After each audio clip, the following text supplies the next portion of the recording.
चलिए मौसम से शुरुआत करता हूं। एहसास की शायरी है, मौसम से शुरुआत करता हूं। ठंड पड़ रही है और आप लोग यहां पर बैठे हुए हैं। चार मिसरे देखें। सर्द मौसम को अलावों की जमानत देकर, सर्द मौसम को अलावों की जमानत देकर, सर को घुटनों की सख्त कैद से छुड़ा देते। आज तुम खा के तरस जिनको उड़ाते हो कफन, काश कल रात उन्हें चादरें उड़ा देते।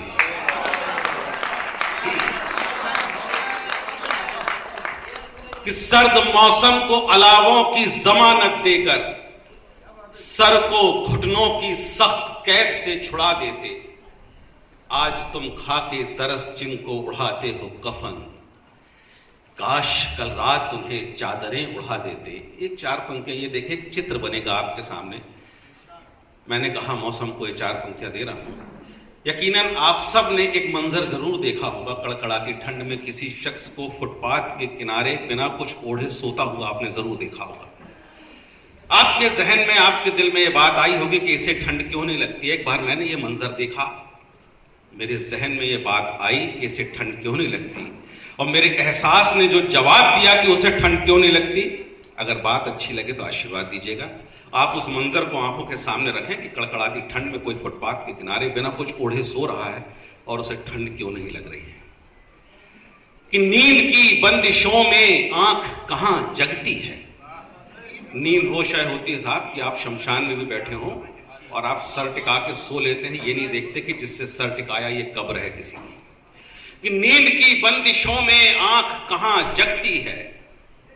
जिंदगी बर्फ है कभी कभी सुलगती है।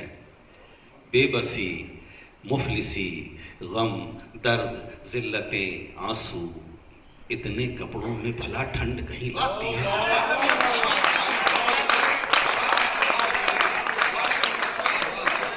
कि नींद की बंदिशों में आंख कहां जगती है।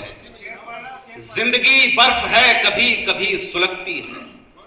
बेबसी, मुफलिसी, गम, दर्द, जिल्लतें, आंसू, इतने कपड़ों में भला ठंड कहीं लगती है। चलिए वहां से निकल कर आते हैं। और मेरे ख्याल से समय की पाबंदी है तो मैं बहुत ही दो चार और पढ़ के, और अगर आप लोग चाहेंगे तो मैं पढ़ूंगा। एक बड़ा माहौल है साहब। आज की दुनिया में एक होड़ लगी है ऊंचा उठने की। जिसको देखो सब ऊंचा उठने के। एक फॉर्मूला दे रहा हूं साहब ऊंचा उठने